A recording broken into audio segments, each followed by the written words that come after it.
Fraksi Golkar Kabupaten Ogan Ilir, Pak Basri. Pak Basri, gimana saat ini fraksi Golkar tetap solid atau gimana? Alhamdulillah, fraksi DPRD Kabupaten Ogan Ilir, fraksi Partai Golkar berjumlah 8 orang, alhamdulillah solid. Solid dalam semua keputusan untuk membela rakyat. Nah, untuk yang kemarin musda itu gimana, Pak? Musda yang kita laksanakan Iya. tanggal 26, 26, 27 Juni itu perintah dari DPP Partai Golkar. Karena saya ingat, tapi nomor suratnya saya lupa. Perintah DPP Partai Golkar itu melaksanakan musda Partai Golkar seluruh Indonesia itu paling lambat 30 Januari 2021. Kita diperintah provinsi agar segera melaksanakan setelah PLT tanggal 12 Juni 2021 segera melaksanakan untuk melaksanakan musda. Ya. Partai Golkar pada musda yang kemarin tanggal 26-27 dihadiri semua pengurus DPD Partai Golkar Provinsi Sumatera Selatan. Saya hitung. Pak Dodi Reza sebagai ketua DPD Partai Golkar pada saat itu, kemudian Ibu Anita ketua harian, dan seluruh pengurus DPD Partai Golkar Provinsi Sumatera Selatan dan fraksi DPRD Provinsi Sumatera Selatan, fraksi DPRD Kabupaten Ogan Ilir hadir pada saat musda kemarin dan dibuka oleh Pak Dodi, ditutup oleh Ibu Anita. Nah, pada saat waktu kita sidang, karena saya sebagai ketua SC, pada saat itu Ibu Anita terus instruksi dengan saya agar hati-hati melaksanakan musda ini. Saya jalankan perintah itu sesuai ADART Partai Golkar. Jadi kawan-kawan kalau menanyakan keabsahan musda kita, minta tolong tanyakan dengan Ibu Anita karena beliau adalah orang hukum, juga ketua harian DPD Partai Golkar, ketua DPRD Provinsi Sumatera Selatan. Itu saja. Oke. Yang 28 tahun itu apa, Pak? Saya sebagai kader Golkar sejak tahun 94. Ya. Artinya sudah 28 tahun saya menjadi kader Golkar. Termasuk senior lah, selain Pak Kosasi, Pak Soeharto, Pak Mamat, Pak Iqbal. Kita senior-senior semua, sudah 28 tahun. Nah, baru kejadian seperti ini. Agak terkejut kita. Karena kebesaran Partai Golkar itulah kebesaran kita bersama, bukan milik individu, ingat. Bukan milik individu, milik kita semua untuk membesarkan Partai Golkar nih. Salah satu contoh, kita sudah berjuang mendapatkan 8 kursi pada pemilu 2019 kemarin. Kita berjuang mati-matian sehingga tetap menjadi pimpinan DPRD Kabupaten Ogan Ilir. Oke, terima kasih Pak Basri. Ini bersama anggota DPRD dari fraksi Golkar, ada Pak Kosasi, ada Pak Basri, ada Pak Iqbal, dan ada Pak M. Ali. Pak, kemarin kan sempat beberapa waktu lalu versinya Ketua DPD Golkar 2 Pak Endang itu sudah melaporkan kepengurusannya di Kesbangpol Pemkab Ogan Ilir. Sementara dari kita, Pak, gimana? Kita selaku anggota fraksi yang di DPRD Ogan Ilir sampai detik ini kepengurusan DPD 2 menurut kami adalah DPD 2 pimpinan Pak Soeharto. Mengapa kami katakan demikian? Karena pada saat Pak Endang menggugat ke Mahkamah Partai atas SK-PLT yang dikeluarkan oleh provinsi terhadap PLT Pak Herman. Akibat daripada gugatan tersebut sehingga Mahkamah Partai memutuskan itu DPD 1 mengeluarkan SK-PLT itu salah menurut Mahkamah Partai. Akibat keputusan tersebut, maka kepengurusan DPD Golkar atas pimpinan Pak Soeharto itu menjadi korban atas putusan tersebut. Mengapa kami katakan menjadi korban? Karena musda Pak Soeharto itu dilaksanakan sesuai dengan anggaran dasar dan anggaran rumah tangga, serta itu sudah diperintahkan oleh DPD 2. Buktinya juga lengkap, itu dibuka dan ditutup oleh pengurus DPD 1 Sumatera Selatan. bahkan Ketua Harian DPD 1 Provinsi Sumatera Selatan mengatakan bahwa inilah yang sah. Itu ada rekaman videonya. Kemudian kemarin kami tidak lampau menghiraukan ya.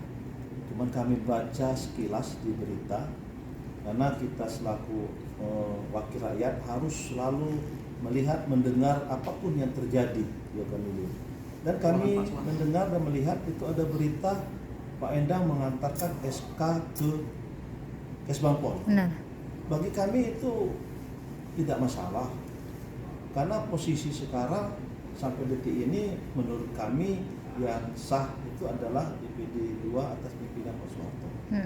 Dan sekarang juga sedang bersidang di Mahkamah Partai atas dualisme berarti Iya. ya, dualisme kepemimpinan.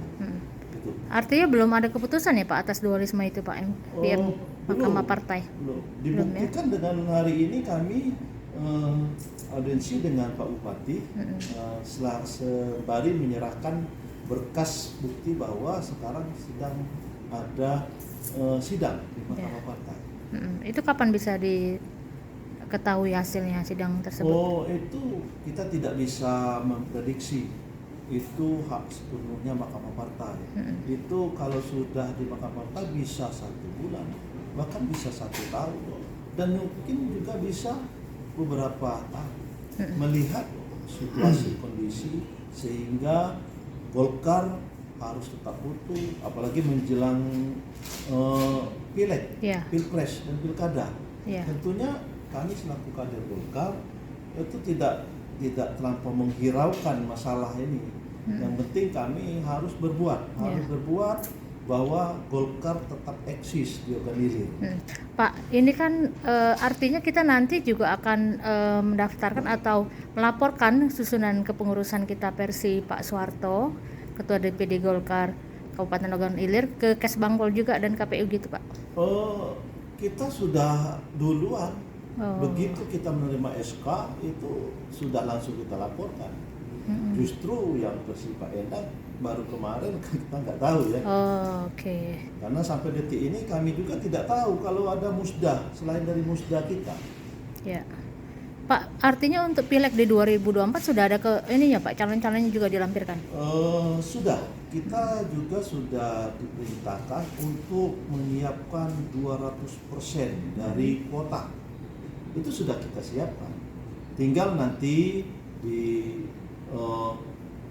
ACC ataupun yang diakui ataupun yang dipersilakan oleh DPD 1 ataupun pusat, yang mana yang masuk, yang mana tidak. Yang jelas kami selaku anggota fraksi, selaku pengurus Golkar versi Pak Soeharto, kami harus berbuat, dan kami bukan mengecilkan yang lain.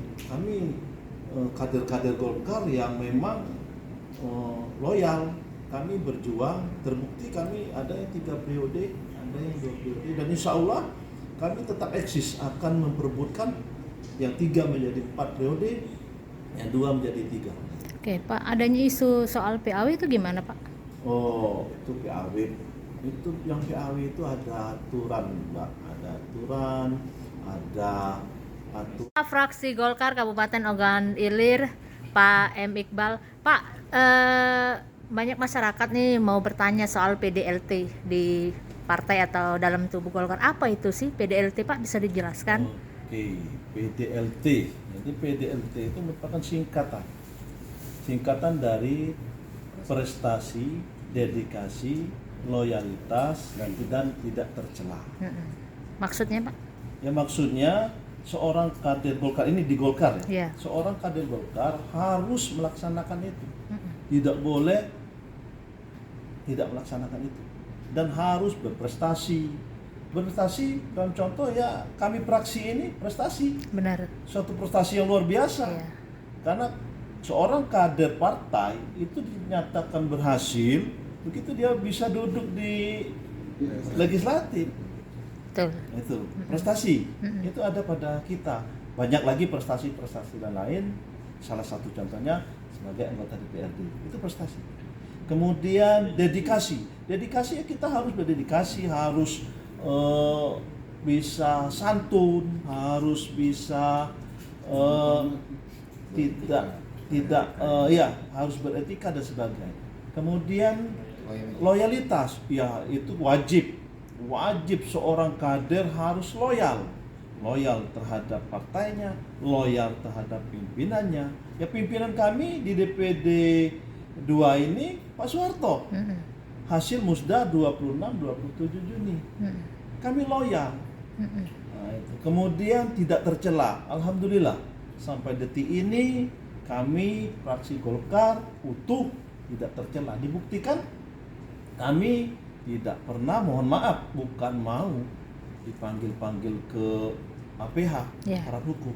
Kami melaksanakan tugas kami sebagai perwakilan perpanjangan tangan dari DPD 2 yang dipimpin oleh Pak Soeharto, menjalankan sesuai dengan tupoksi kami. Apa yang harus kami lakukan untuk memperjuangkan hak-hak rakyat, apa yang kami lakukan untuk memakmurkan warga Ogan Ilir, dan apa yang harus kami lakukan untuk juga membesarkan partai. Banyak. Salah satu contoh, membesarkan partai dan memperkenalkan Ketua Umum Golkar yang dilakukan oleh Pak Soeharto sendiri melalui belusukan ke penduduk-penduduk yang miskin, membagikan sembako sembari membawa gambar Ketua Umum. Itu ada videonya, dan bukan mendadak karena ada permasalahan kami lakukan, tidak. Setelah kami mendapat SK itu langsung kami bergerak. Artinya Pak, kita kan sudah terangkum dalam PDLT itu, dan ibarat bukan ini ya Pak, tidak mungkin untuk di PAW kan Pak, karena tidak memenuhi unsur-unsur yang bagaimana ya. Kembali kami jelaskan supaya teman-teman pasti sudah tahu, tapi ini triknya para media ini. Masalah PAW itu ada aturan, dan itu undang-undang, undang-undang partai politik menyatakan PAW itu pertama meninggal, mengundurkan diri, dan terlibat masalah hukum.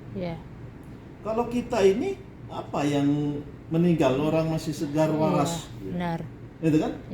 Kemudian mengundurkan diri, saya kira tidak mungkin, tidak mungkin lah. Kita berjuang habis-habisan untuk mendapatkan kursi, kok di tengah jalan mau mengundurkan diri, itu hal yang rasanya mustahil. Kemudian masalah hukum, alhamdulillah seperti saya sampaikan tadi, sampai detik ini kita belum pernah berurusan dengan APH. Dan insya Allah tolong doa dari teman-teman jangan sampai terjadi. Nah, kemudian saya dengar isu-isu ada surat PAW, insya Allah Golkar tidak segampang itu untuk melakukan. Golkar partai yang besar, dan insya Allah ke depan akan semakin besar. Itu apa benar Pak? PAW itu harus ada rekomendasi dari DPR. Maksudnya? Saya PAW itu harus ada rekomendasi dari rekomendasi dari bukan rekomendasi. Dua, Jadi DPD PAW diusulkan oleh partai politik, diajukan, kemudian dibawa ke DPRD, itu dirapatkan, dibanmuskan, dirapatkan. Setelah itu baru ke Bupati. Di Bupati mungkin ditelaah dan sebagainya. Setelah dari Bupati ke Gubernur. Setelah Gubernur juga akan mentelaah lagi. Kemudian setelah Gubernur kembali lagi ke DPRD. Jadi mudah-mudahan lah di Ogan Ilir sudah berapa teman-teman sudah di PAW, mudah-mudahan sampai selesai tidak akan ada PAW, karena Ogan Ilir dan partai-partai di Ogan Ilir rasanya sekarang ada mayem aja. Ya, artinya tidak mungkin lah Pak Ketua DPRD Ogan Ilir Pak Soeharto mau mem-PAW dirinya sendiri merapatkan, kan logika yang mustahil itu Pak. Ini mancing-mancing.